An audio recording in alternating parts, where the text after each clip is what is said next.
Avui us explicarem la casa de la May. Hola! Hola Leo, Luca, Max, Maya. Avui us explicaré un conte que es diu La casa de la May. Hi havia una vegada una nena que tenia un gatet. La nena es deia May i el gatet es deia Tay. Vet aquí la nena i vet aquí el seu gatet. Sabeu que a la May li agradava molt ajudar els altres i li agradava molt caminar per la natura i anar pel bosc. Així que es va fer una casa pel seu gat. Aquesta era la casa de la May, amb el seu gatet. Però era una casa tan bonica, que tothom que passava per allà es quedava enamorat. Hi havia molts ocells, hi havia moltes floretes, hi havia moltes plantes. Llavors, un bon dia va passar un pintor que es deia en Quim Peiró. I en Quim Peiró, que li agradava molt pintar paisatges, es va quedar enamorat, enamoradíssim d'aquella casa. I quan va arribar a la caseta, va picar, toc, toc, toc, i li va dir: «Hola, Quim Peiró!» Li va dir: «May, que podries deixar-me viure aquí amb tu?»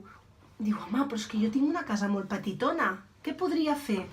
I a la May, que li agradava molt ajudar els nens i nenes i persones i a tothom, va pensar: «Mireu, faré una caseta aquí a sobre de la meva, una habitació».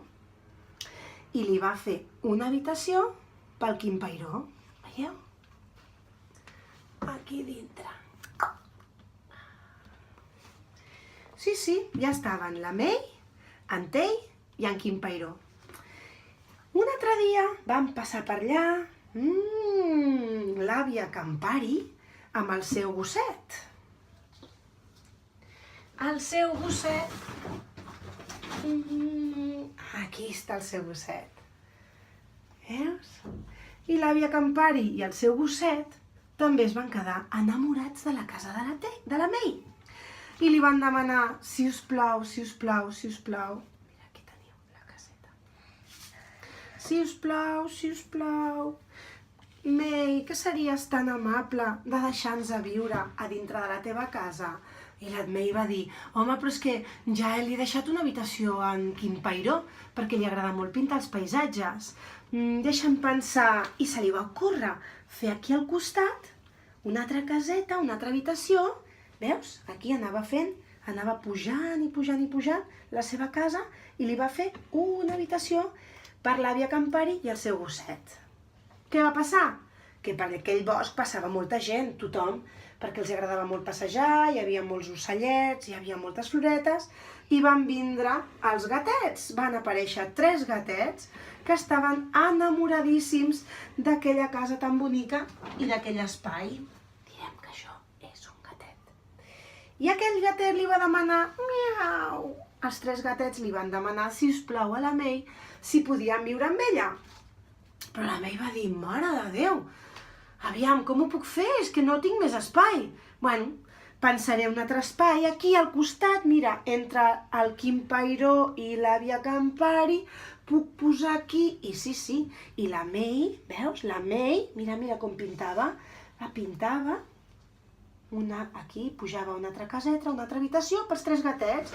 Veieu? Mira, un gatet, 2 gatets i 3 gatets, els 3 gatets que eren germans. Ai, quanta gent que hi havia allà a la casa! Però és que a la gent li agradava molt. I tothom anava a veure aquella casa tan bonica. Mira quin goig que feia ara. I va aparèixer la Clara Prat. La Clara Prat amb el seu ramat. I la Clara Prat amb el seu ramat va demanar, si us plau, a la May: «Per favor, May, que ens deixaries una habitació, si us plau, encara que fos molt petita. I la May no li podia dir que no. Ja estava el Quim Pairó, l'àvia Campari i el seu gos, els 3 gatets, mira, tots aquí a la caseta. I ara, la seva ovelleta. I li va dir, doncs, saps què? Que sí, que mira, pujaré aquí una habitació a sobre de l'habitació del Quim Pairó. I sí, aquí estava l'ovella de la Clara Prat i la Clara Prat aquí. Tan guapíssims que estaven. I ja imagina't, quina casa més bonica que hi havia. La May li agradava molt, estava molt contenta de poder ajudar tota aquella gent que volia. Mare de Déu! I van aparèixer 3 ossets!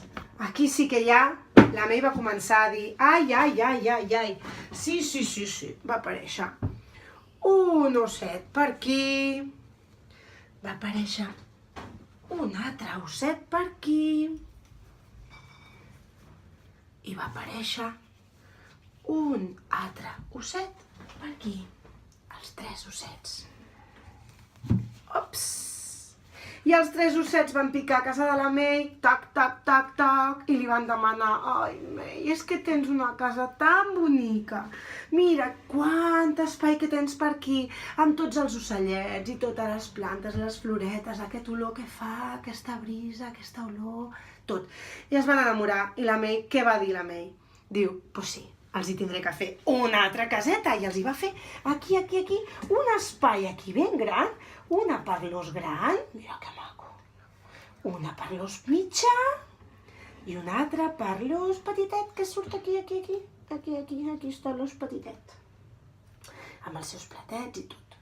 Molt bé, doncs sabeu què passa? Que quan la May va veure tot això va dir, nois, no pot ser. I va dir, un dia es va aixecar amb tanta gent a la casa que estava el Quim Pairó per allà pintant, l'àvia Campari i el seu gos. Estaven els 3 gatets, 3. Estava el seu gat Tei, la Clara Prat amb el seu ramat i els 3 ossets. I va aixecar-se un dia i va dir, prou! Un moment! Que jo no tinc casa? Que no ho veieu? Que ja no tinc espai per mi? Que esteu tots ficats a casa meva? Així estava la casa de la May. Uau! Estaven tots allà. Estaven els 3 gatets, estaven els 3 ossets, estava l'àvia Campari, el seu gosset, estava en Quim Pairó, la Clara Prat, el ramat, tots allà. I la May els hi va dir, jo és que ja no tinc habitació, esteu tots ficats aquí i jo ja no sé què fer. I sabeu què van fer? Doncs tots aquells a qui la May havien ajudat, els 3 ossets, els 3 gatets, el Quim Pairó, la Clara Prat, tots, l'àvia Campari, tots es van reunir, es van juntar i van dir, hem de fer alguna cosa. Hem d'ajudar a la May perquè ella ens ha ajudat a nosaltres i hem de fer alguna cosa que li agradi molt per fer-la molt contenta i que no estigui trista. I sabeu què van fer entre tots? Doncs, entre tots, sense que la May es donés compte, li van fer una caseta. Una caseta molt bonica, just al costat de la que la May els hi havia fet. Era una caseta pel seu gat, veus? El gat Tei i ella, al costat del riu, amb totes les cosetes que podia tindre una casa. Hi havia la banyera, hi havia la cuina, hi havia tot. Mireu, aquí està la banyera, la cuina, tot el menjador. La May es va posar molt contenta i tots els animals del bosc, totes les persones que passejaven pel bosc, sempre podien veure aquella casa tan bonica que havia fet la May per tots aquells amics que li havien demanat ajuda, i al costat estava la casa de la May, que li havien fet tots els seus amics per ella i pel Tei perquè estiguessin contents. I vet aquí el gos, i vet aquí el gat, que aquest conte s'ha acabat. Que us ha agradat? Bona nit!